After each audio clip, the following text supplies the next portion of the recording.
Alright friends, welcome to Adventures with Piccadilly. Today I'm going to be showing you a cheater quickie dessert that's literally 2 ingredients and you can make it about 5 minutes hands-on with children screaming and running around in the background. So the first ingredient is store-bought biscuit.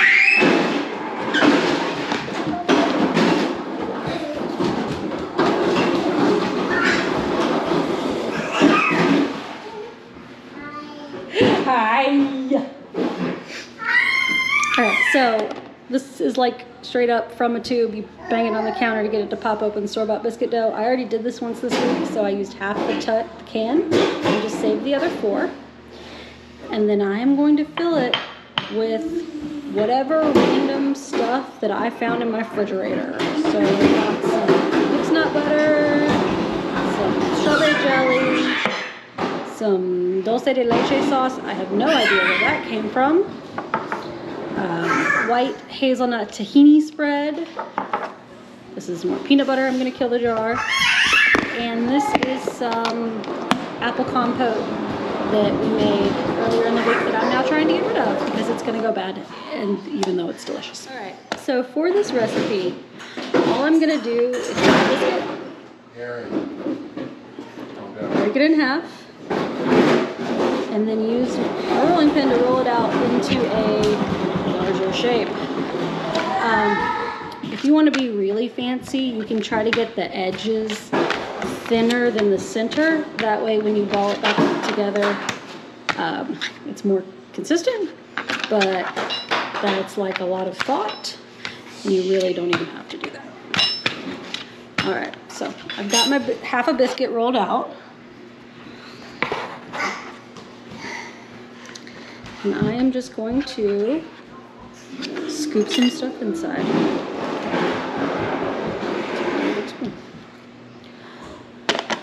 You just want to be sure you don't overfill it. That's about the only concern. So in this one, I'm going to put some apple and peanut butter, because that sounds good. Bring the edges together, crimp, and ball. And then I'm going to cook all of these in my air fryer. So I'm plating it onto this disposable paper thing that just goes straight down in my air fryer. And repeat.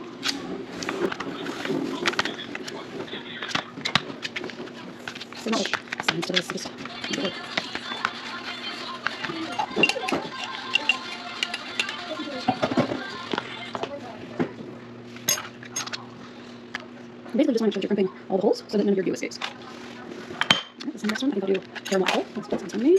Baby, baby. Yes, baby. Yes, my baby. Yes, my baby. Yes.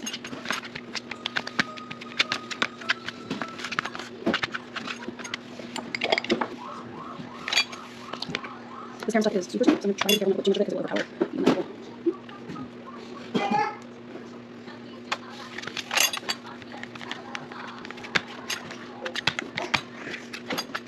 I'm flipping these as I'm rolling it out every couple rolls because I want semi-bagel round shape. Not that important today. Way too much.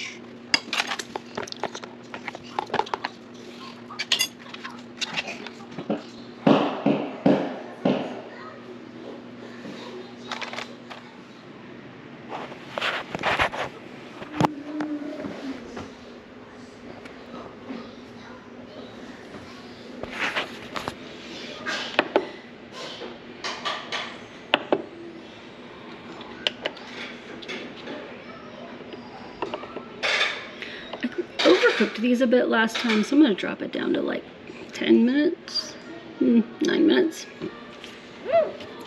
and check them.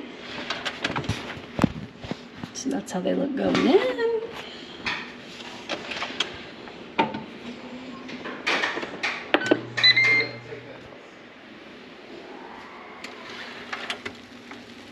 Alright, there they are. That's after 9 minutes at 390 degrees Fahrenheit.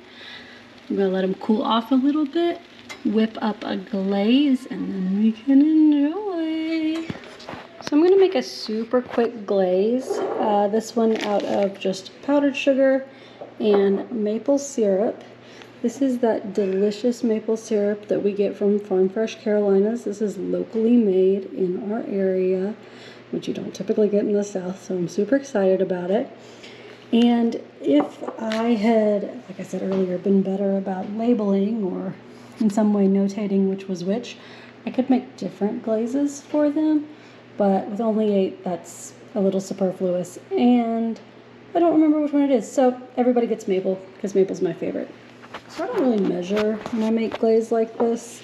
I just put like, I don't know, 1/4 cup or so of powdered sugar, and then I'm going to put like literal drops of maple syrup. You really don't want to put very much liquid in with your powdered sugar. The more liquid you do, the thinner your icing is going to be.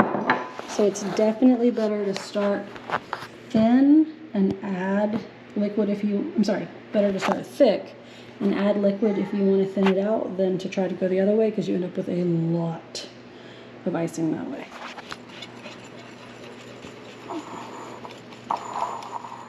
Alright, so I ended up doing a couple more pours of this maple syrup.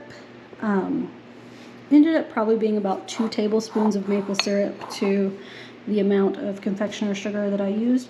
I'm going to continue letting these guys cool. The cooler they get, the easier they are to ice. So we'll bring you back when we're for our last step. We are going to ice these bad boys.